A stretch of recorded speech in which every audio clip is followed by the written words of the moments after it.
Anna's boot caught on uneven pavement, sending her sprawling into a whirl of farmer's market chaos, kale flying, a chihuahua yapping her yarn bag. 55 years old, barely 6 months in Brooklyn, and now flat on her face. But as she scrambled up, clutching that unraveled skein of merino wool, laughter bubbled in her chest. This was it, her sign. That afternoon, she unfurled plans for Stitch and Belong, a knitting circle where newcomers tangled threads in English over steaming chai. No pity, just Anna's boot caught on uneven pavement, sending her sprawling onto a Brooklyn sidewalk, wool skeins tumbling from her toed like runaway sheep. 55, she'd expected life to feel less like tripping over invisible hurdles. That morning's humiliation, fumbling through grocery orders with her patchwork English, still clung like static. Back home, she'd spun yarn into sweaters that hugged her daughters through Siberian winters. Here, her hands felt useless, her accent a locked door. Yet tucked between bodegas and farmers' markets, a flyer snagged her eye, Stitch and Belong, a knitting circle for newcomers. Anna hesitated outside community center, her mother's old skein, sun-faded, still smelling of pine, heavy in her pocket. Inside, needles clicked a chaotic symphony, Korean ajumas trading stitches with Haitian grandmas, a Syrian teen looping scarlet thread with fierce concentration. No one flinched her tangled syntax. Months later, her scarves sold a pop-up stall, each knot whispering I'm here. Wool, once a tether to a life left behind, now wove itself into this raucous city. Anna laughed, finally recognizing sound that had haunted her, not failure's echo, but vibrant hum of belonging, one clumsy, colorful stitch at a time. Anna's boot caught on uneven pavement, sending her sprawling toward a pile of yarn baskets outside a Brooklyn farmer's market. 55 years of grace couldn't save her from gravity's whims, but a pair of hands steadied her mid-fall. Those hands belonged to Mirela, a Romanian seamstress with a laugh like wind chimes and a stall overflowing with wool skeins in colors she hadn't seen since childhood, deep saffron, beetroot purple. Mirela's knitting circle met Tuesdays in a sunlit community center where newcomers traded stitches and stories.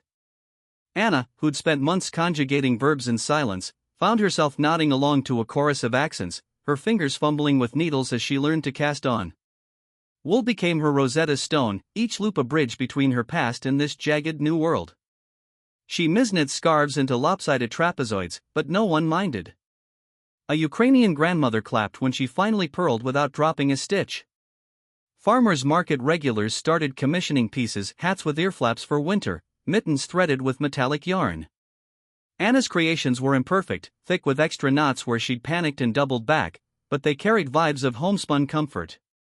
One skein of merino, gifted by Mirela after she helped a shy Eritrean teen decode a pattern, grew into a shawl worn by 3 women in circle before returning to her shoulders, its fibers softened by shared warmth. By spring, she taught a class for late beginners, her Russian accent bending around terms like Slipknot and Fair Isle.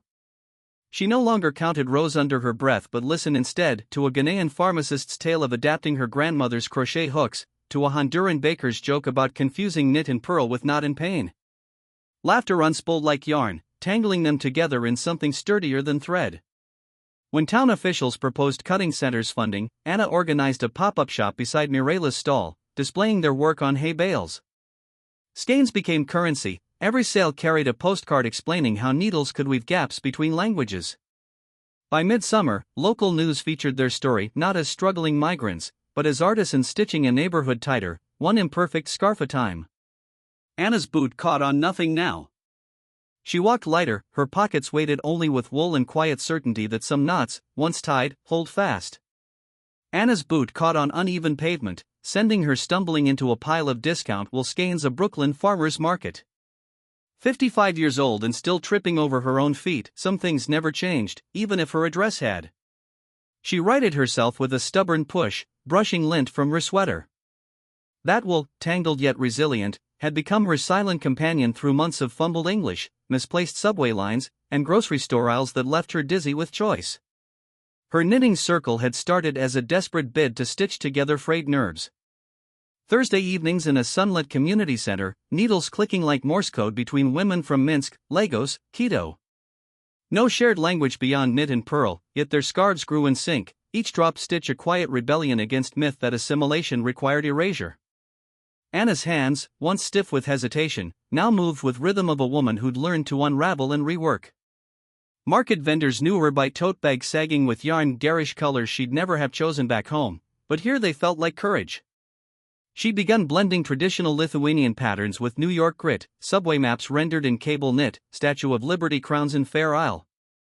Tourist kitsch, maybe, but it paid for her MetroCard. One evening, a newcomer hesitated Circle's threshold, gripping a skein like a lifeline. Anna recognized vibes, that first winter when even a laundromat felt like a tribunal. Without a word, she nudged over a spare chair, its legs wobbling on uneven linoleum. Some foundations needed shoring up. By spring, her scarves coiled around necks in 3 burrows. Not bad for a woman who'd once panicked over milk labels. Wool had taught her this: things could unravel and still hold warmth.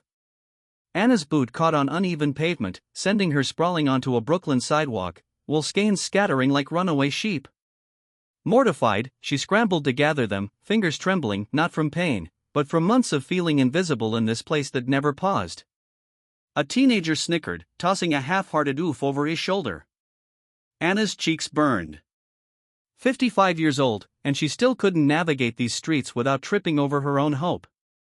But that wool, soft, stubborn, forgiving, became her anchor. That night, she unfurled skeins across her tiny apartment, needles clicking like a heartbeat. If she couldn't find belonging, she'd knit it herself. Next Sunday, she hauled a folding chair to a bustling farmer's market, slapped a hand-scrawled sign on it, "Stitch and Belong, no experience needed," and waited. 4 hours. Just as she debated packing up, a woman with wary eyes paused. "Back home, my grandmother knitted," she muttered, hovering. Anna thrust needles into her hands. "So did mine. Let's mess it up together." Word spread. Soon, their circle grew: Ukrainian grandmothers, Haitian teachers, a Peruvian chef, all wrestling with yarn and new lives. Anna's hands, once clumsy with self-doubt, now moved with quiet certainty. Yet doubt lingered: was this enough? Then, one icy morning, a local blogger snapped their circle mid-laugh, wool tangled in a joyous chaos. Photo blew up overnight. NYC's coziest revolution, headlines cheered. A former skeptic, Market's gruff pretzel vendor, brought them free snacks. "Didn't think a bunch of string could shake things up," he admitted, shaking his head. Standing there, surrounded by mismatched shares and even more mismatched stories, Anna finally exhaled. Skeins had become lifelines, stitches a silent language. She grinned, rolling a stray bit of wool between calloused fingers.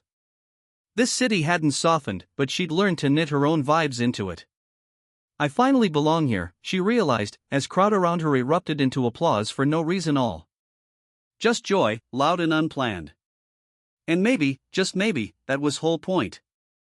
Anna's boot caught on uneven pavement, sending her sprawling onto a Brooklyn sidewalk, wool skeins rolling like runaway marbles. Mortified, she scrambled to gather them, fingers trembling, not from pain, but from months of feeling invisible in a city that never paused. Yet as strangers stopped to help, one even handing her a dropped needle with a wink, woman realized New York's chaos had cracks where kindness pooled. She turned that stumble into purpose.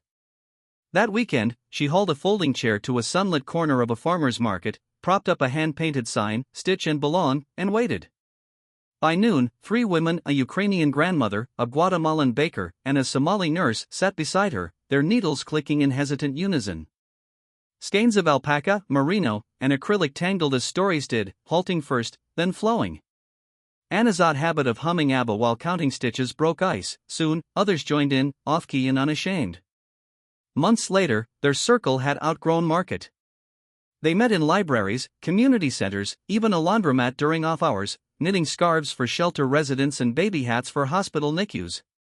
Each stitch became a silent vow: "I am here. This counts."